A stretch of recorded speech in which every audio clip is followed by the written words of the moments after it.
गुरुवर सादर प्रणाम। मैं संजय कुमार।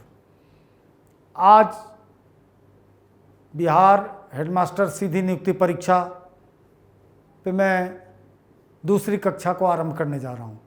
सबसे पहले धन्यवाद कि आप लोगों ने पहली कक्षा को बहुत ही तहे दिल से आशीर्वाद दिया। इस तरह से आशीर्वाद बनाए रहें और आगे भी सिलसिला चलता रहेगा। कुछ लोगों ने कहा कि ये जो इन्फॉर्मेशन है, ये पीपीटी जो है वो पीडीएफ के रूप में चाहिए, तो डिस्क्रिप्शन में सब कुछ दिया हुआ है। फिर भी आपको कोई परेशानी होती है तो आप अपना मेल, व्हाट्सएप नंबर, हमारे व्हाट्सएप पे जो कार्यक्रम के अंत में दिया जाता है डिटेल, हमसे संपर्क कैसे करें, तो उस पर भेजें। मैं सब कुछ आपको भेजने को तैयार हूँ। कुछ लोगों ने ये प्रश्न उठाया कि अगर इसे एक बुकलेट के रूप में, अरे बाद में, अभी तो आप मुफ्त शिक्षा का आनंद लीजिए गुरुजी। जैसे जैसे वक्त आएगा सारी चीज़ें आपको उपलब्ध कराऊंगा, इसलिए फ़िलहाल आप परेशान ना हो, कक्षा का आनंद लें। चलिए, तो उस दिन बात यूजीसी पे ही समाप्त हुई थी। चूँकि समय सीमा है, बड़ा वीडियो बनने पे लोगों ने कहा था कि समय का अभाव है, बड़ा वीडियो मत बनाइए, इसलिए मैं घंटे भर का वीडियो बनाना बंद कर दिया हूँ, छोटे छोटे वीडियो में, कि आपको भी सुविधा हो और जब चाहे तब देख सकते हैं। वीडियो है, एक बार नहीं, 2 बार 4 बार देख सकते हैं। तो उस दिन यूजीसी पे ही बात समाप्त हुई थी। आज फिर यूजीसी पे ही अगला सवाल कि विश्वविद्यालय अनुदान आयोग के बारे में क्या सत्य है। नीचे जो सूचना है उसमें क्या सत्य है, तो है या हैं। यूजीसी का स्लोगन है ज्ञान विज्ञान विमुक्तते। खूब जीके में इस ढंग के सवाल पूछे जाते हैं कि यूजीसी का क्या स्लोगन है, तो ज्ञान विज्ञान विमुक्तते। उसके बाद यूजीसी का मुख्यालय कहाँ है, नई दिल्ली, बहादुर शाह जफर मार्ग। यूजीसी के 7 क्षेत्रीय कार्यालय हैं। दिल्ली तो हेड ऑफिस है और 7 क्षेत्रीय कार्यालय यूजीसी के हैं, यानी उपर्युक्त सारी सूचनाएं सत्य हैं। उसके बाद है विश्वविद्यालय अनुदान आयोग के अधिदेश में क्या शामिल है और हैं। तो विश्वविद्यालय शिक्षा का संवर्धन और समन्वय कौन करता है, यूनिवर्सिटी एजुकेशन का, तो यूजीसी। विश्वविद्यालय शिक्षण, परीक्षा और शोध के मानकों का निर्धारण और रख रखाव, यूजीसी।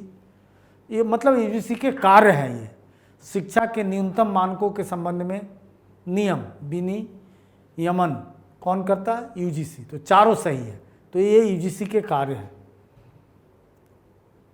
उसके बाद फिर है कि इनमें से मुख्य कार्य क्या है, तो महाविद्यालय विश्वविद्यालयों के शिक्षा के क्षेत्र में हुए विकास की निगरानी क्या हो रहा है।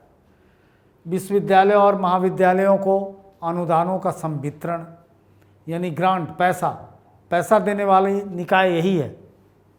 उसके बाद केंद्र सरकार और राज्य सरकार तथा उच्चतर शिक्षण संस्थानों के बीच में एक महत्वपूर्ण कड़ी के रूप में काम करता है।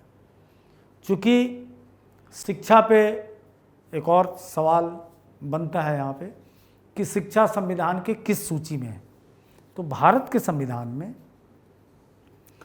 ठीक से भारत संघ है, संघ और राज्य के संबंध अच्छे बने रहे, तो पावर का डिस्ट्रीब्यूशन किया गया है, जिस पे अलग से कक्षा लूँगा। तो बस इतना ही जानिए कि पावर को में शिक्षा को कॉन्करेंट लिस्ट, यानी समवर्ती सूची में रखा गया है। समवर्ती सूची का मतलब है कि जिस पे राज्य भी कानून बना सकता है और संघ भी। लेकिन यदि राज्य का कोई कानून है और संघ ने उस पर बना दिया तो संघ का कानून लागू होगा। यही बात जब जीके में पॉलिटिकल साइंस की बात होगी तो मैं बताऊंगा कि कितने सब्जेक्ट इसमें है, क्या क्या है, और राज्य सूची क्या है, समवर्ती क्या है और संघ सूची क्या है।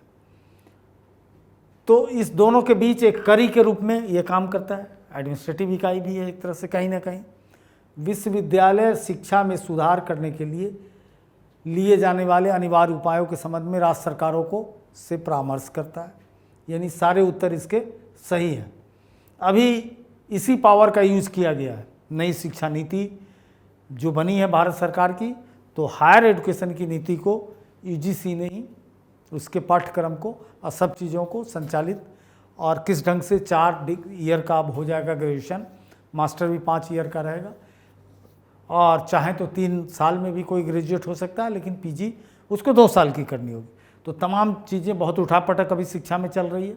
नई शिक्षा नीति आ चुकी है, कार्यान्वयन क्रमशः शुरू हो गया है, और लगता है कि अगले साल तक कोरोना महामारी से जब देश विमुक्त हो जाएगा तो वो पूरे देश में लागू हो जाएगा। तो उपर्युक्त सभी। अब एक और चीज़ है, 2 डिग्री फंसा हुआ है हेडमास्टर के लिए। 2 चीज़ अनिवार्य है, पहला पोस्ट ग्रेजुएट होना और दूसरा बीएड, कि यानी वो बीएड हो, बैचलर इन एजुकेशन होना चाहिए, यानी प्रशिक्षण हो शिक्षा में। तो शिक्षा के प्रशिक्षण आप ऐसे जगह से लिए हों जिसको एक दूसरी बॉडी है, national council for teacher education, जिसको बोलते हैं एनसीटीई।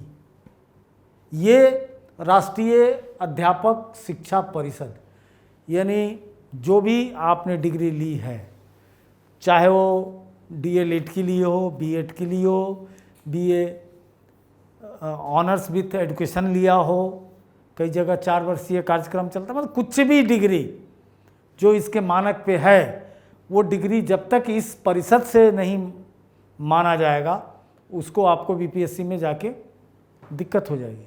फिर आप एलिजिबल पास करके भी एलिजिबिलिटी क्राइटेरिया में फंस जाएंगे।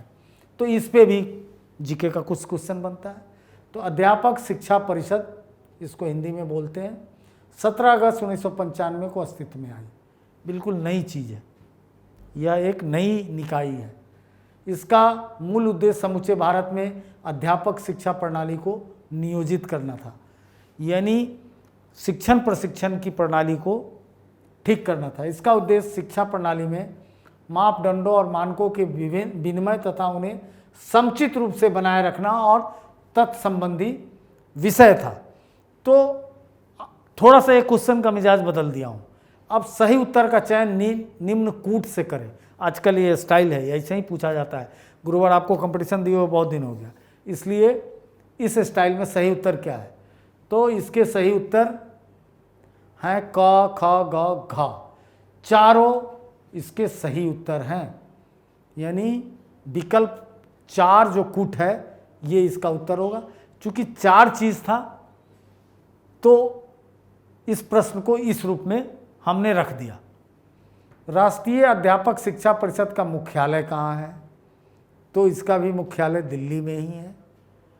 स्नातक प्रशिक्षण संस्थानों अथवा बीएड की डिग्री को मान्यता प्राप्त करने वाली संस्था कौन है?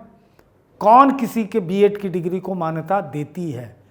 तो वह इंस्टीट्यूट, ठीक है, डिग्री आपको किसी विश्वविद्यालय महाविद्यालय से मिलेगा, बीएड के से मिलेगा, लेकिन उसको एफिलिएटेड कौन, उसको एफिलिएटेड नहीं कहिए, मतलब उसको कौन बोनाफाइड करता है कि नहीं ये सही जगह से आपने लिया है, आपकी बोगस डिग्री नहीं है, तो एनसीटी ही है, यही निकाय है। समझ गए गुरुवर? अब अगले प्रश्न पे आते हैं।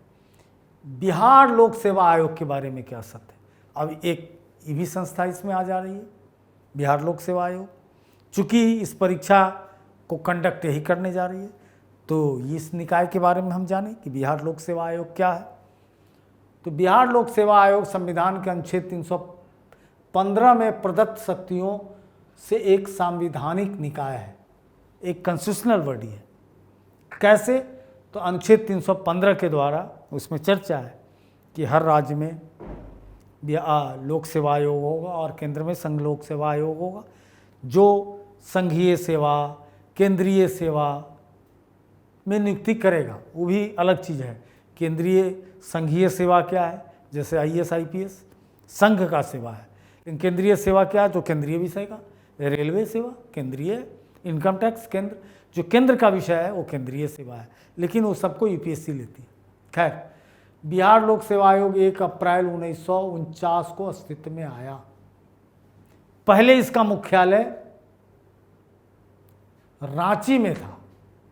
मजेदार बात बता दूं कि बिहार लोक सेवा आयोग जब रांची में था आज़ादी से पहले, तो इसका क्षेत्र बड़ा था, उड़ीसा भी इसी में था और सेंट्रल प्रोविंस मध्य प्रदेश भी इसी में आता था, यानी छत्तीसगढ़, मध्य प्रदेश, सब लोग अब तो सब रिटायर हो चुके होंगे, बहुत दुनिया से जा चुके होंगे, तो उस ज़माने में इसका रांची में था, अब रांची में नहीं है। अब इसका मुख्यालय कहाँ है?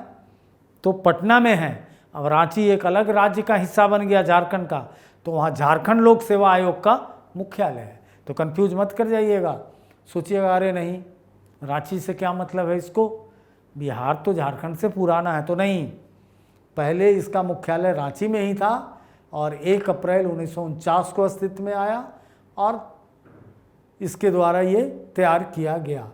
यानी आपका तीनों उत्तर क ख ग ठीक है, उत्तर संख्या 2 यानी विकल्प संख्या 2 सही उत्तर हुआ। शिक्षा विभाग द्वारा नियंत्रित प्रधानाध्यापक का संवर्ग किस स्तर का होगा?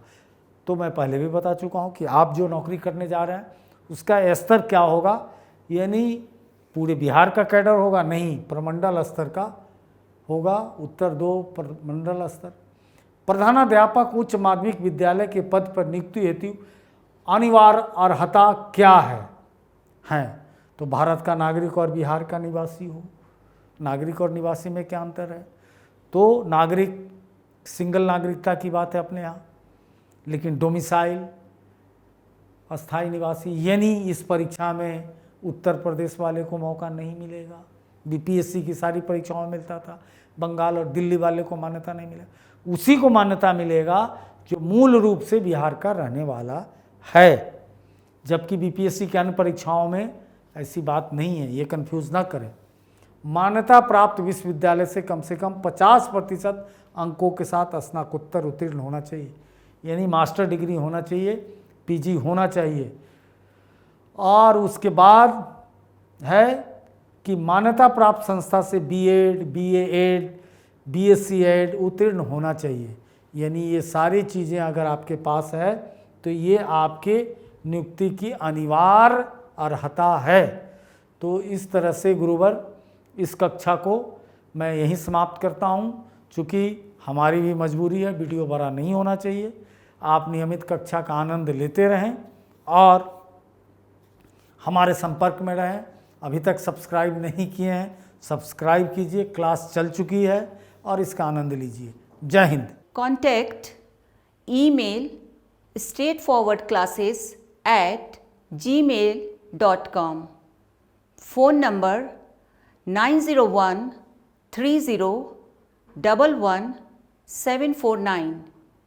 WhatsApp 8800740094.